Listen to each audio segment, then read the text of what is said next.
Conversations with gospel artists, pastors. Our favors would guide us through all the troubles and disasters. Indeed, we fell short, but the Lord never passed us. Our belief in God is the most important factor. It's the Velika B Project. You're now tuned in to the Velika B Project with your host, Velika B, lover of God, founder and CEO of Set Apart and Chosen. Sit back and relax and enjoy the conversations.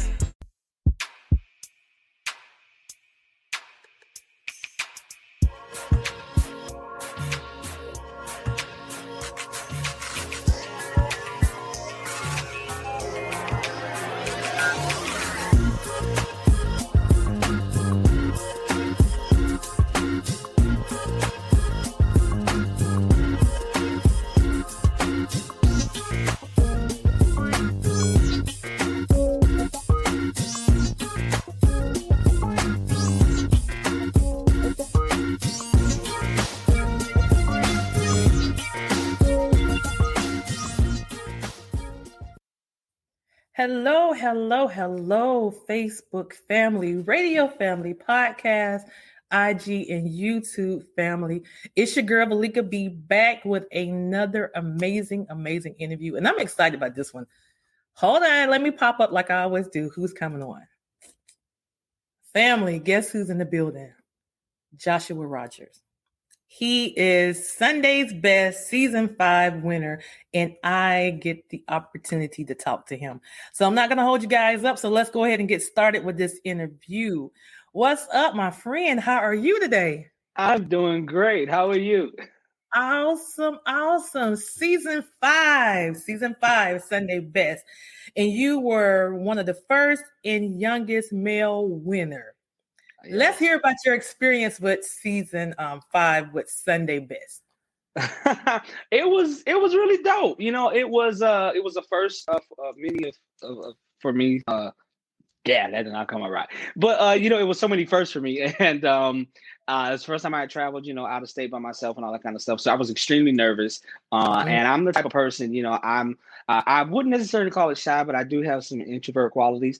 So if I'm in a room with people and I don't know anyone, I'm not going to be the one in the room to be like, "Yo, what's up? My name is Josh. How are you?" It's not going to happen. Okay, I'm going to sit in a little corner, comfortable. Probably if there's food, I'm going to have me a little plate. You know what I'm saying? I'm going to chill. And if you would like to speak to me, I'm going to be extremely nice, and we can go from there. You know what I'm saying? And so that's how it was. And so some of the contestants here would have thought I was weird, but I didn't know anybody or know anything. But it was just really awesome. I got to sit under people that I admired for a long time and made some great friends, a lot of memories. And let's not forget that you really could sing. Thank you. You were amazing on season 5, and actually past Sunday Best as well. Like, you've been really doing well. Can you just give us a little hint into like your background, where you're from, and were you like in the youth choir? How did you get started? So music has kind of just always been one of my things. It's always been a love of mine. My mom talks about the story of like when I was one of those kids that would take the pots and pans out of the cabinet and start beating on the pans, playing drums and singing. And she used to say one of my favorite songs was always Fred Hammond's "No Weapon." And so, you know, just kind of going from there, it's just kind of always been in my heart, in my soul. Not to mention, you know, born and raised in the church. My, you know, mom and those are apostolic. And so having that experience and, you know, living, you know, you don't listen to no blues, you know, you don't go out, you know, too much and stuff like that. You know, it was it was a very interesting way of coming up. You know, it was, you know, church hard bread, and I'm grateful for it. I'm grateful for the qualities and my morals that, you know, is rooted deep down inside of me. But music just kind of always has been in my heart. I love music. I love to sing. I love the feeling that music brings to you. The Bible talks about how, you know, David, you know, was a minstrel, and how, you know, hearing him, you know, it calms, you know, other people. And music, I always say, it's a tool that we use to persuade, you know, one another of our beliefs and feelings and emotions. And I'm grateful to be able to use it for the kingdom. Awesome. Now, were any of your family members, singers, like during the Christmas holidays, Thanksgiving, y'all would get in the living room and sing? Was anybody else in your family singers as well? Mm, not as much as me. Got it. My grandmother, when she was younger, she sung at church when she came up, but she came up as a Baptist. But as she got older, or whatever, she didn't really cultivate it too much. My mom does sing, but she doesn't. It's not that important. She just does it just because she loves the Lord. So Got it. I was the one who really kind of took it and ran with it. Got it. Okay. So a while back, I think it was like a couple of years ago, I saw some articles that you had done and you were talking about depression. Did depression start with you before or after Sunday Best?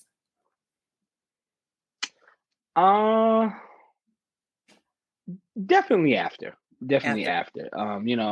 Of course, before the show, that was just the life of a kid. I have no bills, anything like that. Yeah. After the show was kind of when real life really hit, and so many things just started happening. And the main shocker for me was, God, how could you do something so amazing in my life?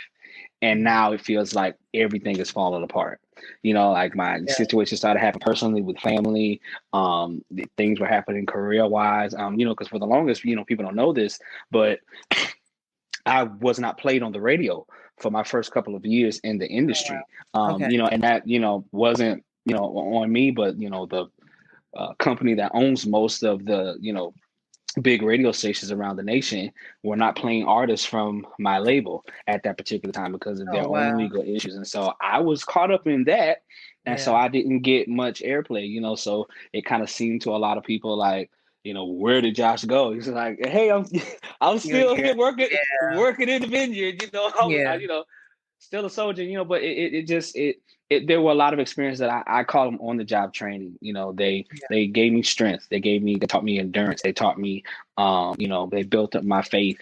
And even like the song that latest single, it taught me how to trust God, how to trust in his plan and trust that he knows what he's doing. If he said it to you before, you got to trust and believe that he's going to see you through it and do exactly what he said.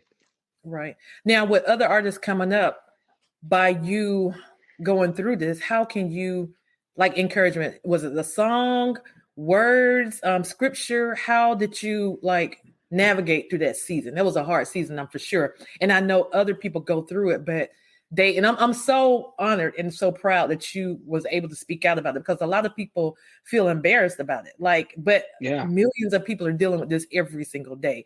So how were you able to cope with it and still deal with it every day, just going through it? The people around me. Genuinely, the people around me. I had some people around me who really cared, and who, when I had no fight left, they fought for me, and that's rare. And I feel incredibly blessed to be able to say that and to have that. And so, I can remember when I had my nervous breakdowns up in Detroit, I, two of my closest friends were with me, and one of them, she was like, "You're gonna get some help. I'm not playing with you. You're getting some help today." She forced me, because at that moment in time, I didn't care about anything. I was dang near walking out in the traffic and all kind of stuff. I just wanted it all over and done. And they forced me to get some help, and I can't express how grateful I am for it. And, and that's not to say, because somebody would say, okay, he hadn't mentioned God too much. That's not to say that God did not help, because he absolutely did. Of course, he placed these people in my life. But it wasn't a situation where I went to my pastor and all then became well. That wasn't the case. When this stuff started happening, I was getting those answers. You're not believing in God enough, or is this something wrong with your relationship with God or whatever? And it's like, no, I'm in a position where I'm praying, I'm fasting, I'm crying out, I'm suffering, and I'm not finding any relief. It was one of those moments where it's like, okay, God, are you here? Because this stuff is happening, and I feel incredibly alone and by myself. And I went from there I actually had to get a therapist. I had to talk to someone, and someone who did believe what I believe is, as far as religion, and we're Christian, but had a whole unbiased perspective as far as what I needed to express and release, and it helped. It helped so much. I really advise and admonish people, if you're going through anything mentally and emotionally, seek help. Talk to someone. Get a therapist. They have programs now where you can talk to a therapist daily, through text message and stuff like that. It's never been that easy. You know what I'm saying? Yep. And so now with it being that easy, it even adds a layer of privacy on it, because doing it that way, don't nobody have to know that you talk to a therapist. You know what I'm saying? And so get the help that you need, get the help that you seek. I will also say, because I had to do it as well. Pray, keep praying, keep seeking God. I never stopped doing that. I never stopped going after God. So it was just a culmination of things that God placed in my path that really helped me. So. Oh, and listen, I believe in therapists. Matter of fact, my therapist has been on the page with me twice. Wow. I love it. I needed it, because I was like I felt like I was about to go crazy. I was about to have a mental break. And like you said, well, with me, I never knew ministry, because this is ministry, would be hard. And I never knew that things would come at you the way it does, like every single day. And I have conversations with God, like, people like, don't question God lies. I'm questioning him, because that's my friend. I'm like, God, like, I'm doing your works. Like, why are these things coming at me? Like, I'm trying to live my best life and do what you're asking me to do, but all these attacks are coming against me. So no, I believe in therapists as well. Yeah, and that's help. Awesome testimony. Yes, awesome testimony. And one thing before we get to your new music, let's talk about this weight loss journey. Tell me about it, my brother, because I'm about to start this thing as well. Help us out. Talk to me. What about this weight loss journey? Oh man, with the journey of the depression, things started happening. One of the things that even kind of induced or cultivated the season of depression, I went through some vocal issues, and so my voice was not the same. I was supposed to be on Vocals for about 2 months, but I could only do like 3 weeks because I had bills and I had to work. And so that really did a number on my vocals. And so going from that, I was on steroids for almost a year. And it, of course, I'm a country kid. Not even gonna lie to you. I like fried chicken. I like steak. I like meatloaf. I like ham hocks in my, in my greens. You know what I'm saying? Yeah. So that did not help. And the weight just kind of started packing on. And so after a while, it got to a point where it really started to affect my health. Gotcha. I was diagnosed, as a type 2 diabetic, and I had high cholesterol, all of these type of things. And the sad part was, as I was getting diagnosed with these things, I was still in such a dark place. I didn't care. I was like, okay, well, I just, because I found that out when I was in the airport one day and I couldn't see. Like everything went to a straight blur, So I was just like, I just need to see. I just came in from my vision, and it was a terrible spot, and I'm God, I thank you that I'm not there anymore. And so the weight loss thing was just a thing of me fighting for my life, genuinely, absolutely.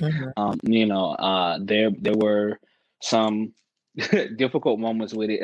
I have to say thank you for this interview, because I don't normally talk about these these things publicly like that. But so that was me fighting for my life. Of course, I had to do it as well for my career.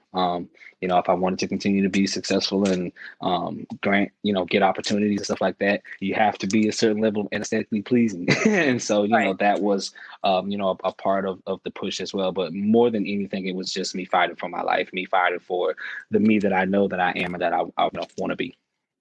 Awesome. Now, you gave us 2 amazing testimonies. Now, with your amazing testimonies, guys, who's listening, I need for you to support this man. Josh has a new project out. And I know if this project is anything like your testimonies, it's going to major breakthrough. So tell us about what's your new project, the name of your new project, and give us a little hint of what it's about. So the latest single is called "Still Gonna Trust." Mhm. It's a first look at what I'm working on as far as the upcoming album.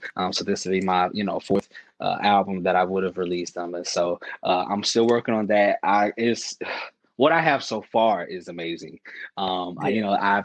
I haven't had the opportunity to feature with many artists on my own projects, and so this project I'm really pushing hard for that. And so you guys are gonna get some you're gonna get some good surprises, some good experiences. And so I'm excited about that. But Still Gonna Trust is basically 2020 was a rough year. It was at the very least interesting for everyone in the world. Everyone was impacted by what happened in 2020, and so I want to encourage, all of my family out of there, and let them know, we trusted God this far. We're going to have to keep doing it going forward. We've suffered, we've been through some things, but the fact is that you're still here. You still got fight left in you. You still have another opportunity. You still have, adventures and so much purpose left in you. And so don't become stagnant on that. Don't relish in the pain of the past, but use the pain of the past to strengthen you to continue to go forward, to continue to fight and make a difference and bring impact and build the kingdom. And so that's for the most part where the song is coming from. Just wanted to encourage the people and give them some hope, give them some strength. Awesome, awesome, awesome. So in the let's do this too. Dead or alive, who are some people you would love to work with? Oh, okay. Dead or alive. Number one, Aretha Franklin. Okay. This might be bad because most of them are dead. Daryl Coley. Vanessa Bell Armstrong, the Clark sisters, of course. Kim Burrell, Jasmine Sullivan. I would love to do something with Brandy, Fantasia. Brant, I really wanted to do something with Rance Alley. Yeah. My sister Andrea. I want to do some work with the Hamiltons. It's kind of a list. It's kind of a list. I got to do something with my boys from South Carolina, Jarrell Smalls, Kalante Gavin. Like, oh yeah, I got work to do. Yeah, that's a good list though. No, that's a good, because everybody on there, I'm agreeing. Like, yeah, them some hard hitters right there. Yeah. Y'all definitely got to do something. South Carolina definitely got to do a project together for real. Y'all have to. They be sleeping on us, but we coming. Man, y'all got some heavyweights coming from that state. People are sleeping on South Carolina. Like for real. Listen, that hard down, rugged, good country, sweating fried chicken church is coming up, and I'm in love with it. Like, come on, y'all. Right. So what can we expect from Joshua Rogers in the future? What can we expect from you? Some really amazing music, number one. Really amazing music. Like I said, I'm really excited about the music that's coming on this next album. But outside of that, I do Teachable Moments. So it's for the most part a bi-weekly show. Sometimes that kind of depending on my schedule and others artists' schedule as well. It's something that was birthed out of having so many young people come to me after being on Sunday Best, and they were like, Josh, I really want to do what you did. I want to go and I want to win Sunday Best like you. And I was like, yeah, that's great, but let me tell you something first. Thank you. There's so much that you need to, especially if you're going to go the route that I did as far as going on a show. One thing I want people to know and understand is you don't get any leverage when you go to these shows, so whatever that contract is, you got to sign it to participate, and then only God knows what could be on that paper. And so you have to be prepared for that if you do win, to deal with that. And so, be wise in how you do it. They're very good for the exposure, but you just want to be wise in how you go about it. And so that's kind of where the Teachable Moments was kind of birthed out of. And so it's helped so many people. I bring other artists on because I came in this knowing absolutely nothing. I was literally a deer in headlights. I just wanted to sing. And so I bring other people on who have much more wisdom to impart. And we talk, we have, kind of a candid conversation and talk about experiences and stuff to help other people understand more of what it takes to be in the industry and go to the next level in ministry. So you guys please check that out. For the most part, we do that on Facebook, but every once in a while, depending on how I'm feeling, we can shoot over to Instagram and have some fun over there. But check out that. I'm also working on a book, so be on the lookout for that as well. And so all of these that you can keep up with me if you follow my social media. Awesome. All right. So before we leave, I do have a radio and podcast audience, and they cannot see what's strolling at the bottom, your information. Can you please let them know how to follow you? Yes. Well, you can follow me on Facebook, Instagram, Twitter, and TikTok now, all at the Joshua Rogers. So that's TheJoshUarogers. No D in the last name. Right. I'm gonna get you for that. No, I'm just kidding. It wasn't even at you. No. We're again. No, I'm just playing. Thank you so much for your honesty. Like, really, I appreciate it because you didn't have to be honest with my audience, and I felt like you felt comfortable. So thank you so much for everything that you bring. Please, guys, make sure you follow Josh and also make sure you support his projects, this project and also the past projects as well. So thank you, Josh. Stick around for me really quick. God bless you guys. I will see you again soon. Stay blessed. Well, that concludes this episode of the Valika B Project with your host, Valika B. Until next time we meet, be blessed. The Valika